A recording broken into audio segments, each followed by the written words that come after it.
Ya, shalom saudara. Shalom. Puji Tuhan, kita dapat kembali bersama-sama hari ini di dalam suasana ibadah yang Tuhan izinkan. Puji Tuhan, kita sudah naikkan nyanyian pujian bagi hormat kemuliaannya.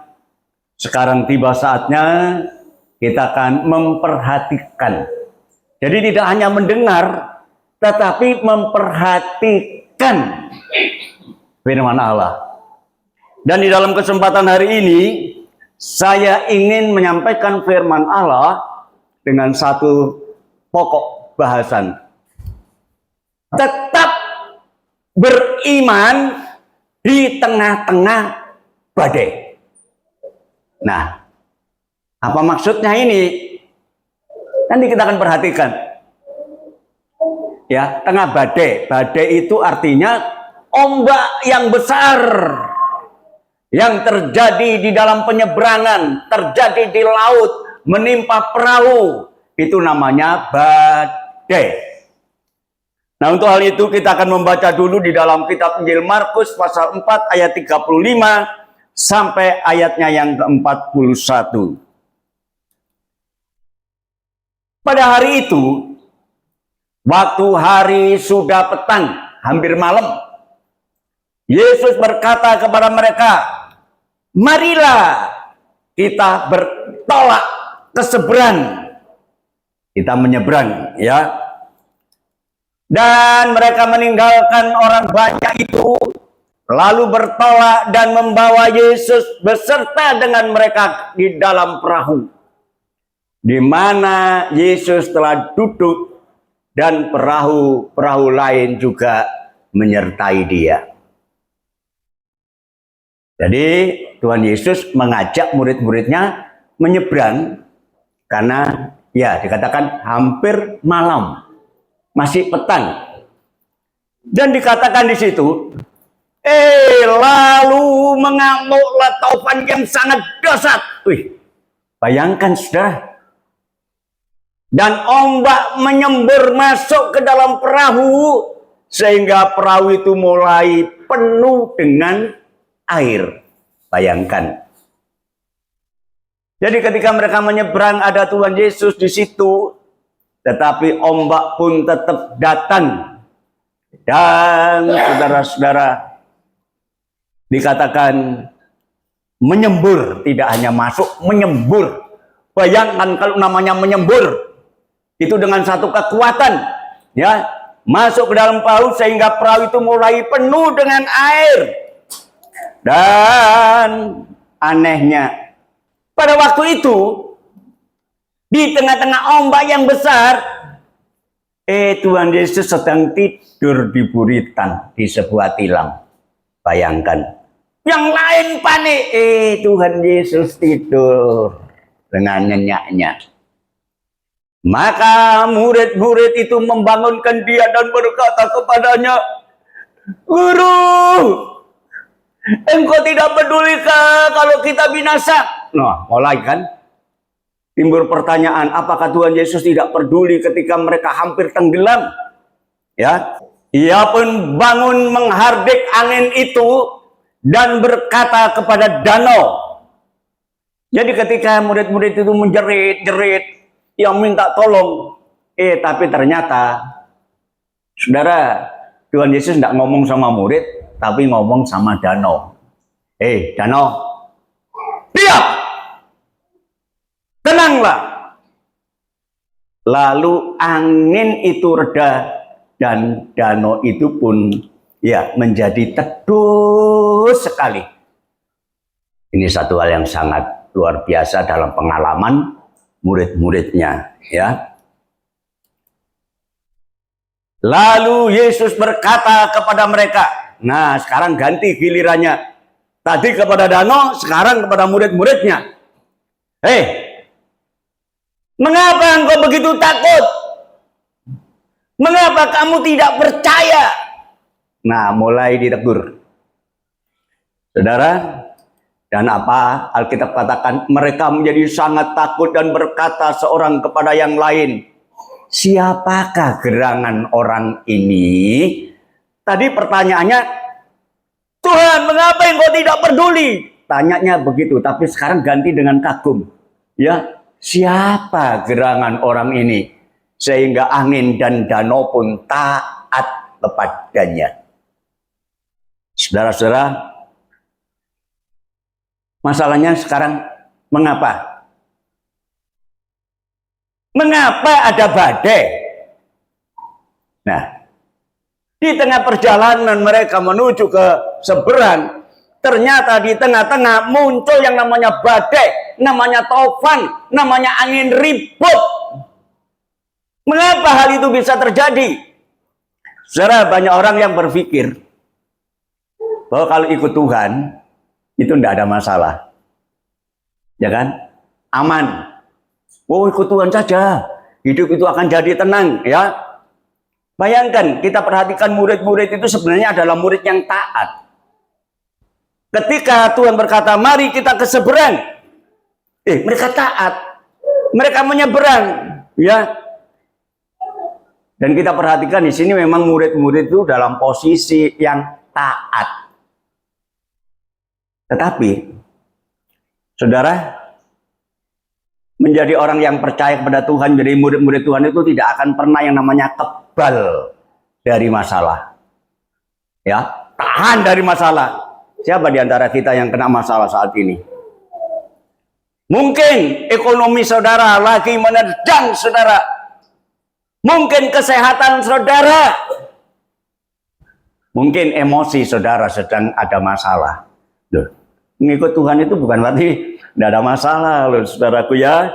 Nah, tapi perlu kita ketahui saudara, di tengah-tengah badai masalah ada Tuhan di tengah-tengah. Nah, ini yang seringkali kita lupa, ya. Kita harus sadari bahwa ketika kita menjadi orang Kristen, kita percaya kepada Tuhan, kita tidak berjalan sendiri, ya. Nah, di dalam Mazmur pasal 37 ayatnya yang ke-23 sampai yang ke-24 dikatakan di sana, Tuhan menetapkan langkah-langkah orang yang hidupnya berkenan kepadanya. Jadi bayangkan di sini Tuhan seras akan menetapkan langkah-langkah kalau kita hidup kita berkenan, taat, patuh, nurut. Tetapi bukan berarti tidak ada masalah. Sekali lagi ya, siapa yang di sini punya masalah? Yang saat ini sedang punya masalah. Nah, ada yang angkat tangan punya masalah kan? Ekonomi mungkin. Oh, ekonominya sekarang, no. Bayangkan. Kesehatan mungkin ada yang punya masalah. Atau emosinya sedang punya masalah. Tapi Alkitab mengatakan, apabila ia jatuh dalam masalah, tidak sampai tergeletak. Tidak sampai akan menjadi berlebihan parah. Kenapa? Sebab Tuhan menopang tangannya. Itu saudaraku. Kita perhatikan tadi ketika angin ribut begitu besar. Dan saudara tahu Tuhan Yesus kenapa dia tidur? Dia tenang. Artinya mengajarkan kita apapun yang terjadi atas hidup kita, sing tenang. Yang ayem, saudara ya. Yesaya pasal 41 ayatnya yang ke-10. Janganlah takut. Kenapa? Kata Tuhan, sebab aku menyertai engkau. Percaya Anda kalau Tuhan beserta dengan kita?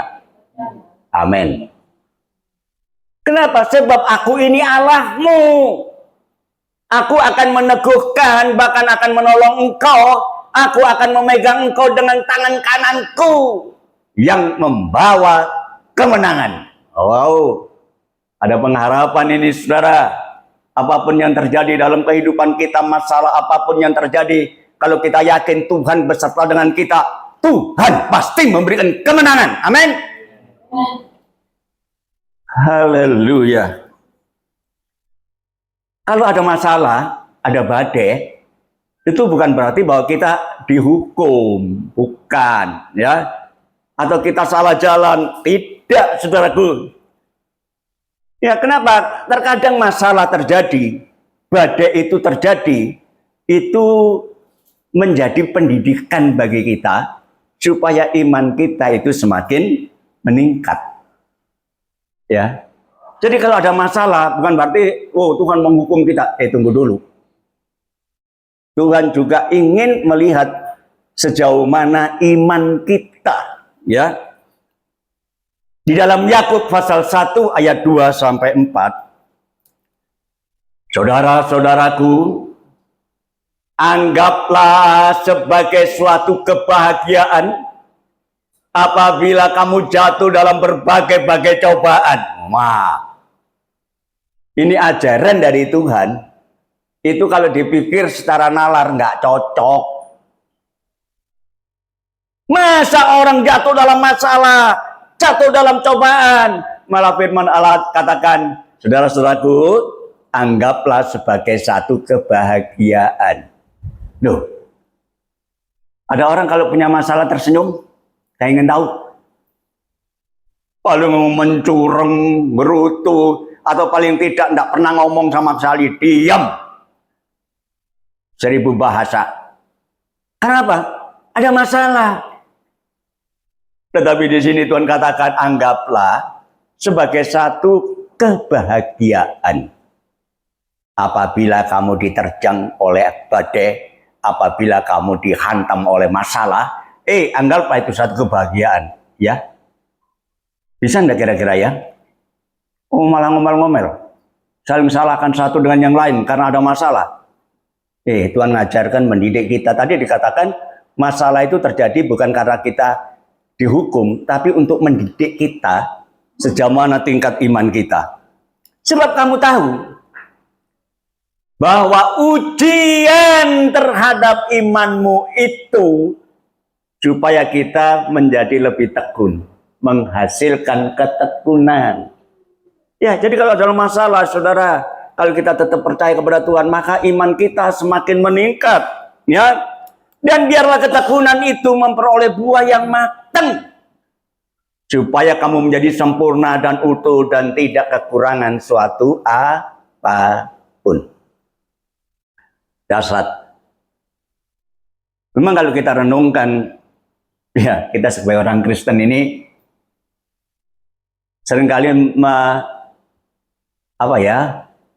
masuk ke dalam satu langkah yang nggak cocok dengan akal. Loh, sekarang orang punya masalah, kok berbahagia? Ayo, kalau saudara sakit bahagia? Ayo, kepingin tahu? Kalau ekonomi saudara saat ini terganggu, bahagia? Tapi ternyata, saudaraku, Tuhan ingin melihat sejauh mana keyakinan kita, sejauh mana iman kita. Ya, karena saudara perhatikan, seorang pelajar saja, baik itu mulai dari SD, SMP, SMA, sampai perguruan tinggi, kalau mereka ingin naik jenjang, harus lewat ujian. SD, mau masuk SMP, enggak sekedar setelah selesai sekolah pindah, enggak, ujian. Orang yang ingin meraih gelar, ujian dulu. Jadi secara masalah yang kita hadapi sebenarnya itu sebagai ujian. Ya, bukan bentuk hukuman bagi kita, karena Tuhan ingin melihat sejauh mana peningkatan iman kita. Jadi orang Kristen tambah tidak punya iman setiap hari, ada apa-apa langsung ngelemprek, ya, langsung nggak datang ke gereja lagi. Oh, Tuhan ingin lihat, ya. Kita bersyukur saudara jemaat di sini itu, ya, kondisi ekonominya memang pas-pasan, ya, pas butuh, pas ada. Tapi ternyata saudara setia datang kepada Tuhan. Ini kebanggaan, ya. Saudara, apapun yang terjadi, itu sekali lagi bentuknya ujian. Memang awalnya itu seakan-akan berkat itu muncul sedemikian rupa. Tetapi bukan berarti tidak ada masalah. Nah, kita perhatikan satu tokoh dalam Alkitab yang namanya Abraham. Dalam kitab Kejadian pasal 18 ayat 10 sampai 14. Dan firman-Nya, ya, ketika Abram dekat sama Tuhan, Allah berkata, dan firman-Nya, sesungguhnya aku akan kembali tahun depan mendapatkan engkau. Ya, kata Tuhan, tahun depan. Pada waktu itulah Sarah istrimu akan mempunyai seorang anak laki-laki. Masuk akal enggak? Karena pada waktu itu Sarah sudah tua, ya. Dan Sarah mendengarkan pada pintu kemah yang di belakangnya. Adapun Abraham dan Sarah itu telah tua dan lanjut umurnya, dan Sarah telah mati haid. Secara akal sehat, kira-kira Sarah bisa punya anak enggak? Sarah mendengar itu. Jadi bukan Abraham saja yang mendengar suara Tuhan, tapi Sarah juga istrinya, karena dia mendengarkan di balik ya pintu itu. Dengarkan. Dan apa yang terjadi dikatakan, jadi tertawalah Sarah dalam hatinya. Dan dia tua. Katanya, akan berahikah aku setelah aku sudah layu, sedangkan tuanku Abraham itu sudah tua. Ayo, masuk akal enggak ini? Masuk akal apa yang dipikirkan oleh Sarah. Sampai dia tertawa. Tetapi apa yang terjadi, saudaraku, Tuhan menegur. Lalu berfirmanlah Tuhan kepada Abraham, Abraham, mengapa Sarah tertawa? Dan berkata, sungguhkah aku akan melahirkan anak sedangkan aku telah tua? Sarah tertawa. Mungkin kalau saudara juga sesuatu yang tak mustahil dalam hidup saudara, kemudian Tuhan berkata, itu akan terjadi. Kira-kira mesem enggak? Tuhan ini nono wahai. Ya. Tapi apa kata Tuhan? Adakah sesuatu apapun yang mustahil untuk Tuhan? Yang tidak mungkin bagi Tuhan?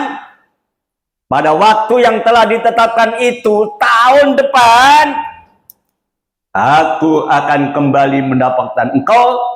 Pada waktu itu Sarah mempunyai seorang anak laki-laki. Tunggu tahun depan. Berkatmu pasti datang. Ya. Loh, saudara, ini memang sekali lagi, segala sesuatu apa yang dikatakan oleh Tuhan itu mustahil bagi manusia, tapi tidak mustahil bagi Tuhan. Pasti terjadi. Loh, aku sudah tua begini, ya sudah mati haid, mana mungkin bisa punya anak. Tapi Tuhan, tidak ada yang mustahil bagi Tuhan. Ya, bayangkan. Dan itu terjadi. Sarah kemudian mempunyai seorang anak dan diberi nama Ishak. Jadi Abraham dan Sarah pada masa tuanya punya anak namanya Ishak. Ya. Tapi bagaimana setelah hal itu? Setelah berkat itu dia nikmati. Maka dikatakan di dalam kitab Kejadian pasal 22 ayat 1 dan 2. Setelah semuanya itu, setelah berkat itu dinikmati, betapa bahagianya Abraham dan Sarah mempunyai anak. Ya, masa tuanya yang diharap-harapkan tidak punya anak. Sampai Hagar itu mengolok-ngolok dia. Hei, kamu mandul, kamu mandul, kamu mandul. Akhirnya Hagar diusir. Ya, tapi ternyata Tuhan memberkati. Tapi setelah diberkati punya anak, anak itu sudah gede. Setelah semuanya itu, Allah mencapai Abraham, ia berfirman kepadanya, Abraham, lalu sahutnya, ya Tuhan,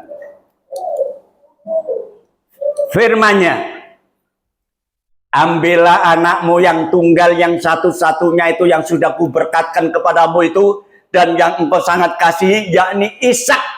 pergilah ke tanah Moria dan persembahkanlah dia di sana. Weh, bener enggak ini? Dan persembahkanlah di sana sebagai korban bakaran pada salah satu gunung yang akan kukatakan kepadamu. Sekali lagi, firman Allah itu kadang nggak bisa diterima oleh otak ini. Loh, coba bayangkan anak yang sudah diberkatkan, saudaraku, yang dilahirkan pada masa tuanya yang membuat dia bahagia, ya sampai anaknya cukup ya kira-kira umur 12 tahun gitu ya. Ternyata Allah minta supaya anaknya itu dikorbankan. Dikorbankan itu artinya disembelih, loh, saudara. Bayangkan. Siapa yang saudara kira-kira rela kalau anaknya disembelih? Itu terjadi. Ya. Tetapi apa yang dilakukan Abraham? Ya. Kejadian pasal 22 ayat yang ketiga. Keesokan harinya, pagi-pagi bangunlah Abraham. Ia memasang pelana keledainya dan memanggil 2 orang bujangnya beserta Ishak dan anaknya. Nah, dibawalah 2 orang bujang, bawa keledai, ya, saudara. Kemudian dikatakan ia membelah kayu untuk korban bakaran itu, lalu berangkatlah dan pergi ke tempat seperti yang dikatakan Allah kepadanya.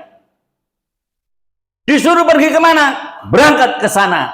Tidak belok kiri. Tidak adalah. Tidak. Dia membawa bujangnya 2 orang. Ya. Kemudian anaknya dibawa, ia pergi ke Moria. Ya. Dan apa yang terjadi, saudaraku? Abraham itu bukan saja sebagai sosok yang percaya kepada Tuhan. Ya. Tidak sebagai orang yang percaya saja. Tetapi dia adalah seorang yang taat. Itu. Kita percaya semua sama Tuhan Yesus kan? Tapi taat enggak? Kalau diperintah oleh Tuhan. Ayo, jangankan jemaat, pendeta saja mungkin tidak bisa ngelakoni ini, saudara. Ya, percaya sih percaya, tapi kalau suruh taat untuk melakukan yang tidak cocok dengan akal pikiran kita, kira-kira bisa menjalani enggak? Bayangkan ketika murid-murid Tuhan saja di dalam perahu, saudaraku, tiba-tiba datang angin ribut. Datang gelombang yang besar. Apa yang dikatakan? Guru, mulai ngomel kan?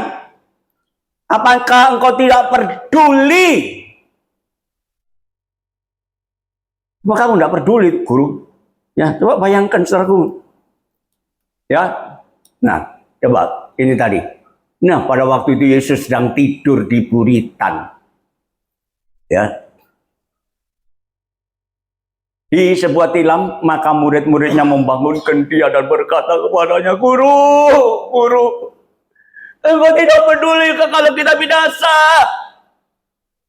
Mulai ngomel, menganggap gurunya tidak peduli. Saudara, ini murid-murid. Ya, di tengah kepanikannya itu murid-murid Tuhan Yesus. Malah Tuhan Yesus tidur. Ya, seakan-akan tidak peduli. Nah, seringkali kita menganggap kadang-kadang ya seakan-akan tidak peduli Tuhan itu terhadap kita. Ya, kita tahu bahwa murid-murid Tuhan ini dia adalah seorang yang profesional, ahli dia menghadapi masalah. Tapi ketika menghadapi badai, yang melampaui segala kekuatan dan keahlian mereka, ya, saudara, mereka mulai menggerutu. Kita mungkin memiliki kepandaian juga. Ya saudara, selama ilmu kita, ya pendidikan kita miliki, wah seakan-akan kita dapat mengatasi segala masalah. Kalau keuangan sulit, tabungan dikeluarkan. Ya, kalau punya tabungan. Ya. Kalau hubungan dengan sesama yang kurang harmonis, nah kita bisa mengatasinya. Bagaimana caranya? Ya, semua dengan keahlian kita. Seringkali kita mengandalkan kekuatan kita. Baru setelah gagal, kita cari Tuhan. Ayo. Mendahulukan Tuhan apa mendahulukan kepintaran kita? Murid-murid Tuhan mengatasi tidak bisa, akhirnya kemudian dia lari kepada Tuhan. Kenapa? Fokusnya salah. Fokusnya hanya terhadap ombak. Tidak fokus kepada Tuhan. Nah, seringkali terjadi atas hidup kita, saudara ya. Kalau masalah terjadi, fokusnya terhadap masalah. Bagaimana ngatasi ini? Bagaimana mulai kepintaran gitu. Saudara, mari apapun yang terjadi, kita berfokus. Fokus itu apa ya? Titik pusat pandangan kita itu tetap kepada Tuhan. Memang Tuhan seakan-akan diam, ya. Tetapi sebenarnya Dia adalah Tuhan yang memiliki ketenangan, yang mengajarkan kepada kita apapun yang terjadi, mari kita tetap tenang, tenang, dan tenang. Anteng. Ya, saudaraku, dan kita tahu bahwa Abraham itu diuji, tapi dia tetap tenang. Dia membawa anaknya, membawa bujangnya, ya. Dan Kejadian pasal 22 ayat 5 sampai yang ke-8, kata Abraham kepada kedua bujangnya itu, bujang-bujang, tinggallah kamu di sini dengan keledai ini. Aku beserta anak ini akan pergi ke sana. Jadi dia akan pergi hanya dengan Ishak anaknya. Kami akan sembahyang. Sesudah itu kami akan kembali kepadamu. Ini iman yang sangat luar biasa. Dia tahu bahwa anaknya itu akan dikorbankan, anaknya itu akan mati. Tapi dia berkata, aku akan beribadah di sana, setelah itu akan kembali menemui kamu. Ini satu keyakinan yang begitu dahsyat. Lalu Abraham mengambil kayu untuk korban bakaran itu dan kemudian memikulkannya ke atas bahu Ishak anaknya. Coba bayangkan, anaknya sudah mau dikorbankan, malah dibebani lagi dengan kayu bakar itu ditaruh di pundaknya. Tapi apa Ishak? Dia diam saja. Demikianlah keduanya berjalan bersama-sama. Lalu berkatalah Ishak kepada Abraham ayahnya. Tanya ini, Bapak. Saud Abraham, ya anakku. Maka bertanyalah Ishak, di sini sudah ada api dan kayu.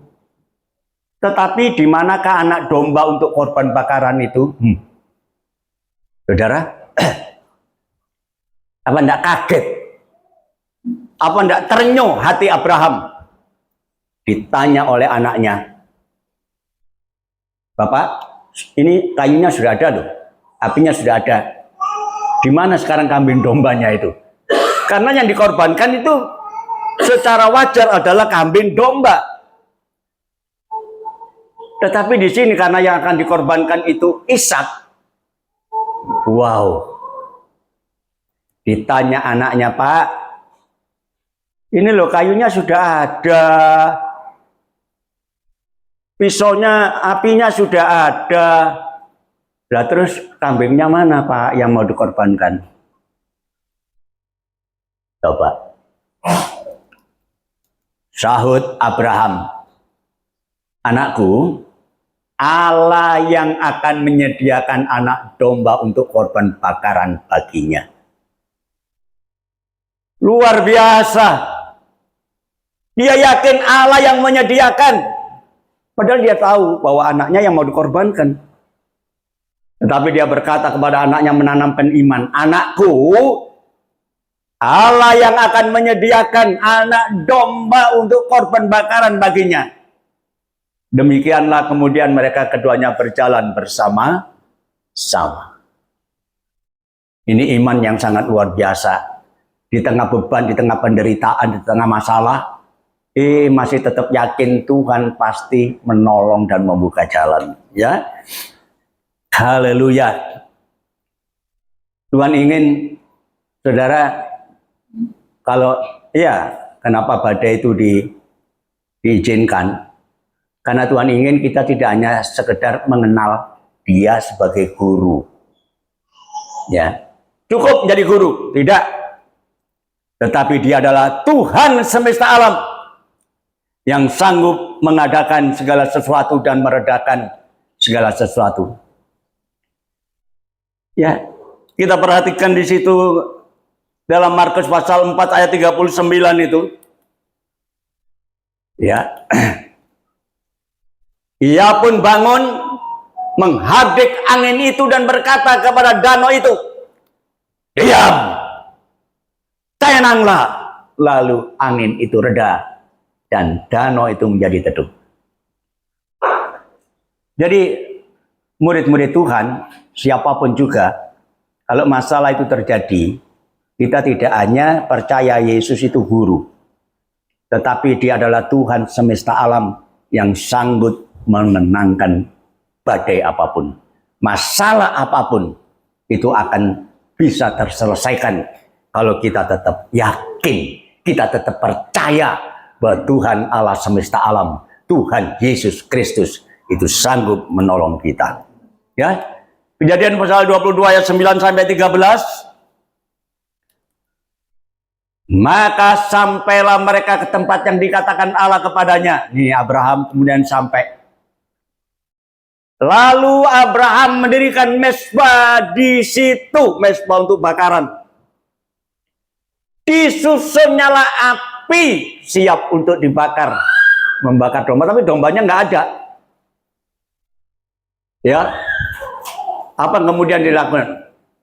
Diikatnya Ishak. Loh, Pak, gimana ini? Anaknya diikat, saudara. Pak, ada apa ini? Sudah diam anakku. Diikat anaknya dan diletakkan di atas mezbah, di atas kayu api. Bayangkan saudara, kira-kira tidak mencak-mencak Ishak. Pak, gimana ini Pak? Pak. Tapi Abraham tenang anakku. Bagaimana bisa tenang saudara? Tapi ternyata itu terjadi. Karena apa? Abraham yakin Tuhan menyediakan. Sesudah itu Abraham mengulurkan tangannya, lalu mengambil pisau untuk menyembelih anaknya. Ayo, anaknya nggak merem. Begitu bapaknya sudah mengacungkan, langsung aduh, mati aku.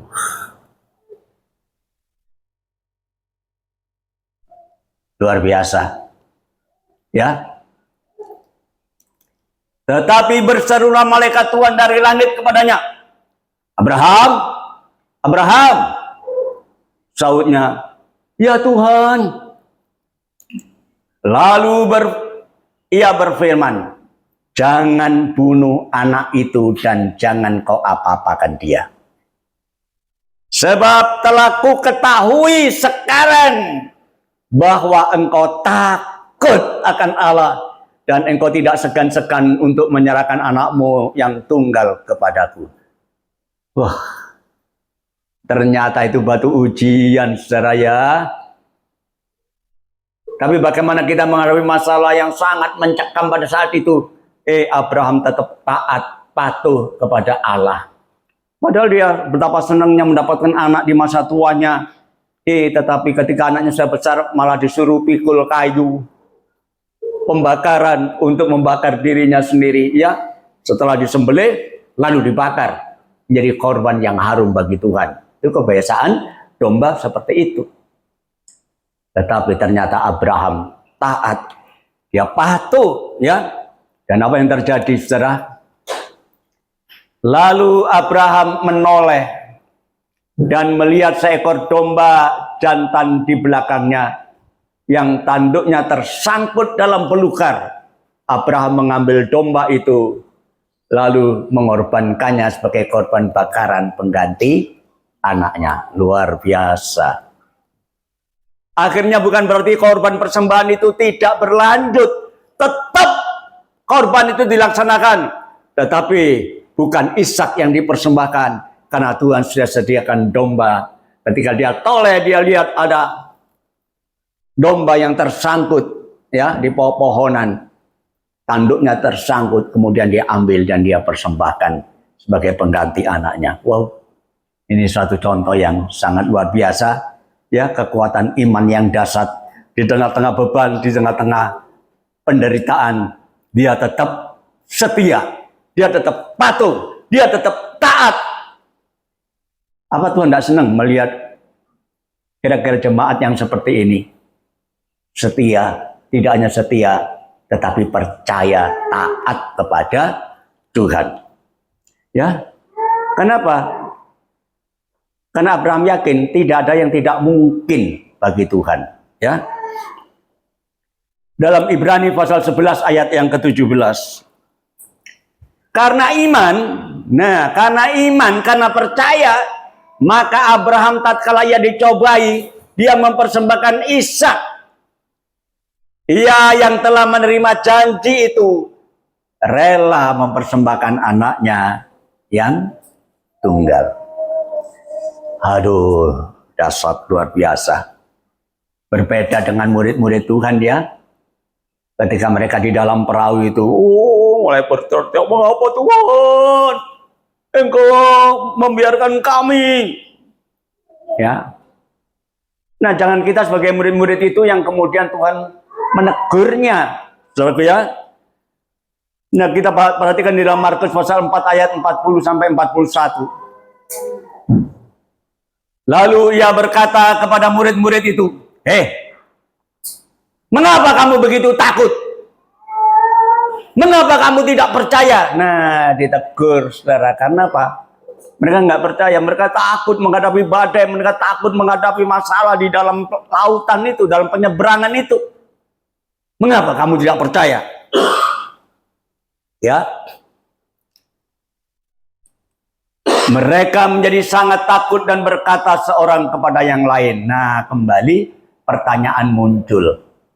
Kalau tadi pertanyaannya, kenapa ini kamu biarkan aku? Tapi sekarang pertanyaannya, siapa ya gerangan orang ini sehingga angin dan danau pun taat kepadanya? Wah, mulai terjadi satu kekaguman. Mujizat terjadi, merubah. Ya, saudaraku, apapun yang terjadi atas hidup kita, sekali lagi itu bukan berarti karena kita melakukan kesalahan atau dosa atau kita sedang dihukum. Tapi Tuhan ingin kehidupan kita ini, saudaraku, sungguh-sungguh memiliki rasa kagum terhadap Tuhan. Bayangkan, ombak, angin ribut, Tuhan bilang, diam, tenang. Kembali teduh.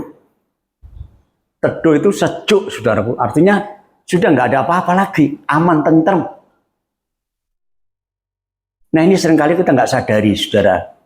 Ya, bahwa taat kepada Tuhan itu akan menimbulkan suasana yang lebih indah di dalam hidup kita. Sekali lagi, masalah bukan tidak pernah terjadi. Sebagai orang Kristen, masalah itu tetap ada, ya. Tetapi mari kita perhatikan, fokus kita jangan kepada masalah. Dan kita yakin Tuhan Yesus ada di dalam perahu kehidupan kita. Ini yang penting. Ya. Mari kita perhatikan dengan benar hidup kita. Ya. Mari fokus hidup kita tetap kepada Tuhan. Saya yakin mungkin hari ini, ya seperti tadi ada yang ngacung, siapa yang punya masalah, ada yang angkat tangan, ya. Saya tidak tahu masalah saudara. Jangan dipikir kalau orang muda tidak ada masalah, pasti juga ada masalah. Tetapi satu hal, izinkan Tuhan Yesus berada di dalam perahu kehidupan kita, maka saya yakin, maka Tuhan berkata, diam, tenanglah, masalah akan terselesaikan. Karena Tuhan sanggup memerintahkan masalah itu pergi. Dan hari ini saya tidak tahu masalah apa yang saudara hadapi. Hanya saya ingin tahu bagaimana saudara percaya kepada Tuhan. Dan saya yakin Tuhan pasti memberkati dan memulihkan kita. Amin. Haleluya. Tuhan memberkati.